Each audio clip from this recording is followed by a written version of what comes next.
A história inicial das 13 colônias, ela começou aqui, ó, no litoral atlântico. Foi um processo de expansão muito invasivo, doloroso, genocida até.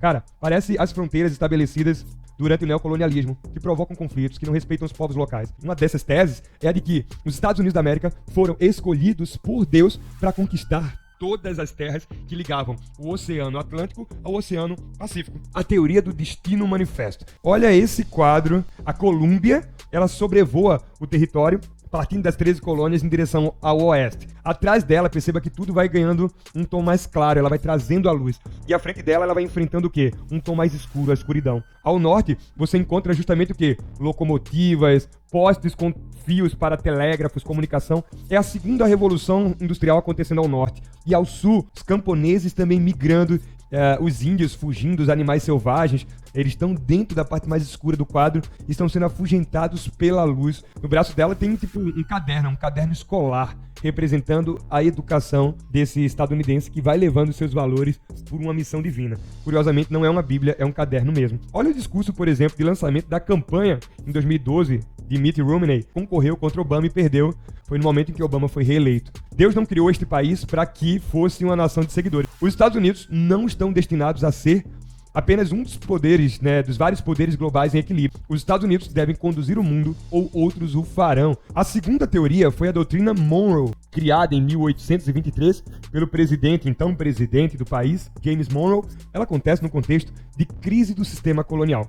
É bom lembrar que nas primeiras décadas do século XIX, diversas colônias na América estavam iniciando o seu processo de emancipação. Por exemplo, surgiam países como Colômbia, Venezuela, Uruguai, Argentina, Equador, Chile, o Brasil. O Brasil ficou independente um ano antes, em 1822. Então a doutrina Monroe é basicamente posicionamento dos Estados Unidos em favor de todas as colônias da América que se tornassem independentes, que rompessem seus laços com suas antigas metrópoles. Estimular a independência das colônias significava estimular o surgimento de novos parceiros políticos e parceiros econômicos.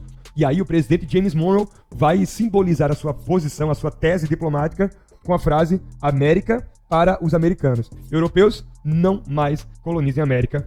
Americanos, apoio a independência em geral de vocês. Claro que com um grande interesse comercial, econômico, por trás como pano de fundo. Observe esse slide, aqui a foto do presidente James Monroe e essa charge que mostra, de um lado, o tio Sam com uma arma, o tio Sam que era o símbolo dos Estados Unidos, atrás dele, povos pequenininhos, frágeis, os povos da América Latina se protegendo. Atrás do gigante Estados Unidos, tio Sam, uma placa do lado dizendo não ultrapasse, América para os americanos.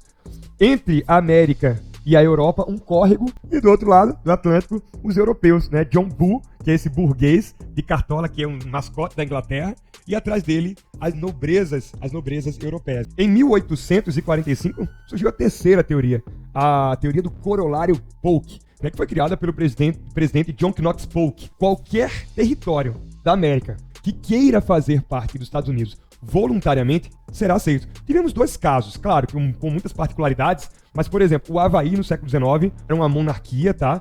Chegou a assinar uma série de acordos de cooperação econômica, comercial com os Estados Unidos, depois permitiu a imigração de vários fazendeiros estadunidenses. O Havaí sofreu um golpe, a monarquia havaiana foi derrubada, os caras proclamaram a República do Havaí, depois pediram a anexaram o Havaí aos Estados Unidos. A mesma coisa foi o Texas. O Texas foi um estado mexicano rebelde que rompeu com o México, e esse rompimento teve uma grande participação de fazendeiros também norte-americanos, e depois de independente República Texana, o Texas pede para fazer parte também dos Estados Unidos. Em seguida, nós tivemos o fardo do homem branco. É uma teoria que tem conexão direta com um contexto do racismo científico que surgia no continente europeu na segunda metade do século XIX. Tem ligações, por exemplo, com o discurso do darwinismo social. E aí, dentro desse conceito, surge uma visão de missão civilizatória. O branco tem como grande destino aculturar os demais e dominar mesmo contra a vontade destes povos. É uma violência cultural, sobretudo uma violência simbólica, que era legitimada pela visão do darwinismo social. Por fim, na transição do século